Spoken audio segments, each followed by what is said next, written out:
Puji nama Tuhan, Shalom. Bertemu lagi di Victorious Devotion, Bapak Ibu ya, saudara yang dikasihi Tuhan Yesus Kristus. Senang sekali bisa menyapa di Victorious Devotion ini. Bapak Ibu, saudara yang dikasihi Tuhan Yesus Kristus, sebelum kita sama-sama belajar akan kebenaran firman Tuhan, mari kita bersatu dalam doa. Kami mengucap syukur Tuhan untuk anugerah-Mu, untuk kasih-Mu. Terima kasih untuk semua hal yang telah kami jalani, untuk semua hal yang telah kami lewati. Kami percaya ada Tuhan di sana. Biarlah di dalam sisa waktu kami, sisa hidup kami di dalam menjalani kehidupan ini, kami mau benar-benar tepat di hadapan-Mu. Oleh karena itu Tuhan, kami butuh tuntunan-Mu, kami butuh hikmat-Mu, kami butuh pertolongan-Mu. Biarlah melalui kebenaran firman Tuhan yang kami baca, yang kami renungkan, yang kami dengar ini, itu menjadi landasan yang kuat bagi kami untuk menggunakan sisa waktu hidup kami ini dengan sebaik-baiknya, dengan setepat-tepatnya. Urapi setiap kami semua, berbicaralah Tuhan, karena kami mau mendengar dan kami mau melakukan apa yang kami dengar. Dalam nama Yesus, haleluya, amin.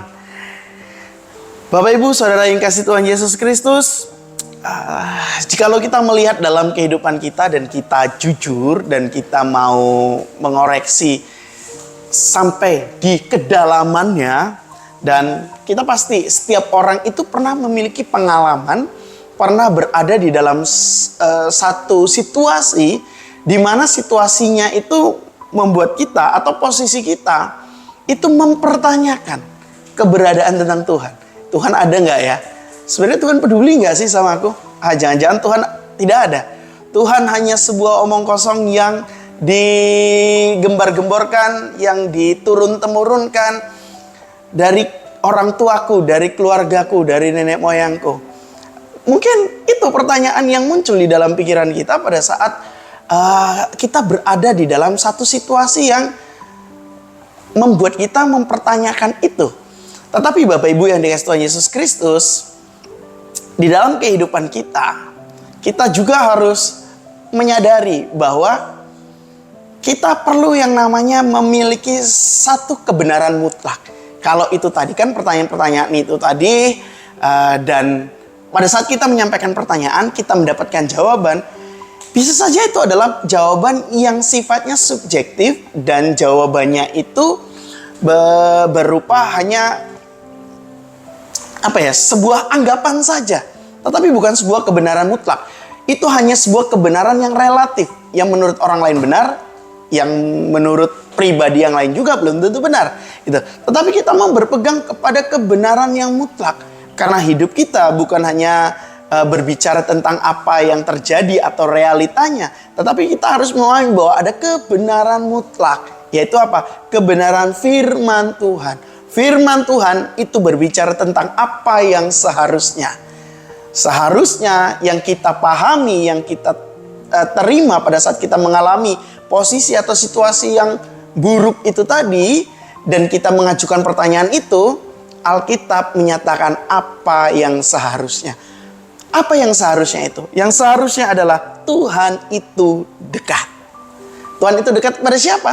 Kita akan bahas ini di firman Tuhan yang akan kita renungkan.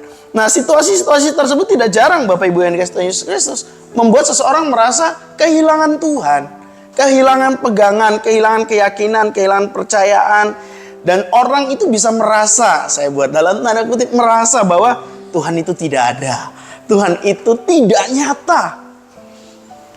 Hari ini kita mau rekonstruksi semua jawaban dari pertanyaan itu. Kita mau deskonstruksi semua, lalu kita rekonstruksi dari pikiran-pikiran itu. Mari kita baca di dalam Mazmur 34 ayat 15 sampai 19. Mata Tuhan tertuju kepada orang benar, dan telinganya kepada teriakan mereka minta tolong. Wajah Tuhan menentang orang-orang yang berbuat jahat untuk melenyapkan ingatan mereka dari muka bumi. Apabila orang-orang benar itu berseru-seru, maka Tuhan mendengar dan melepaskan mereka dari segala kesesakannya. Tuhan itu dekat kepada orang-orang yang patah hati. Ia menyelamatkan orang yang remuk jiwanya. Kemalangan orang benar banyak tetapi Tuhan melepaskan dia dari semuanya itu. Yang percaya katakan amin.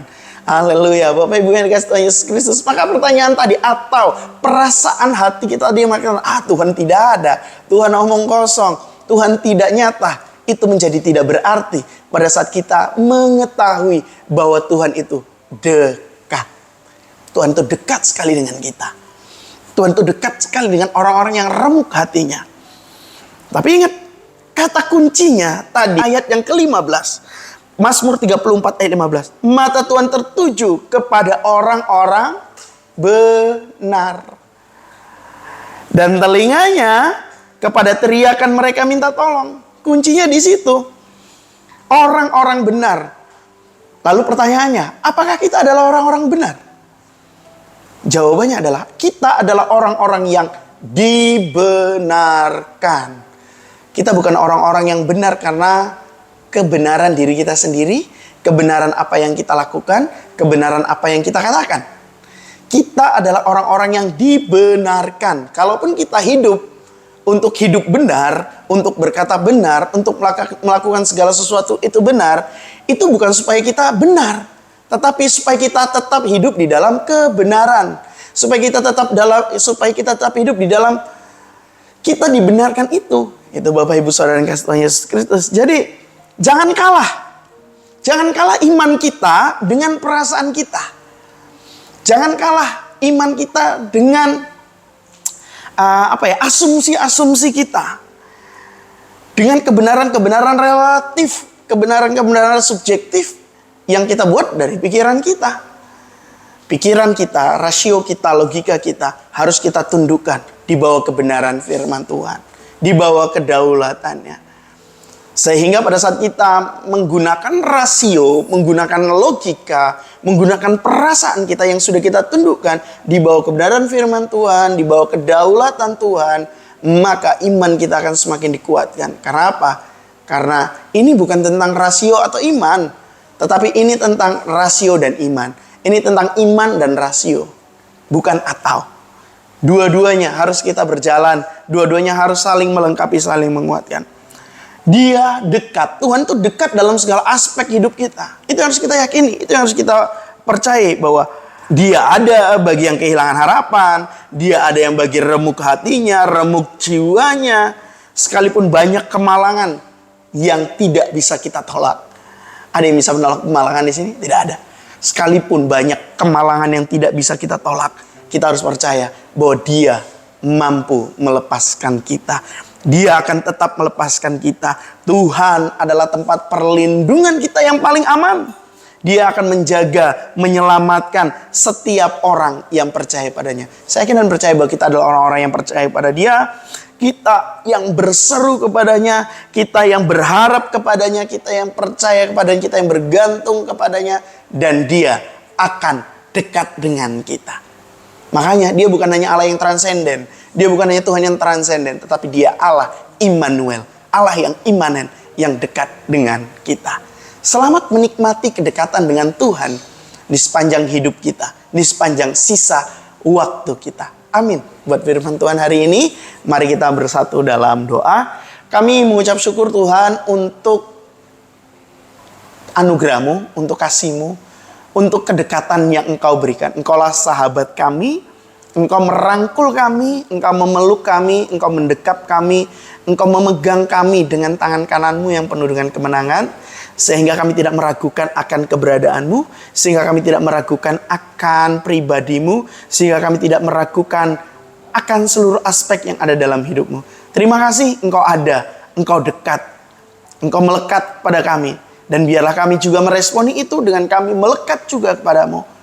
Terima kasih untuk pembenaran yang sudah Tuhan berikan kepada kami, sehingga kami dibenarkan dan layak disebut sebagai orang benar. Bukan karena kuat hebat kami, bukan karena kemampuan kami, bukan karena apa yang kami lakukan, tetapi semua karena kasih karunia-Mu. Urapi kami, mampukan kami, untuk kami menyadari ini dan menghidupi kebenaran firman-Mu. Kami berdoa dan mengucap syukur. Kami mau tetap melekat erat dengan-Mu. Haleluya.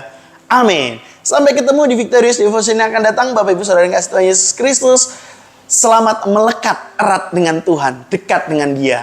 Salam kemenangan, Shalom.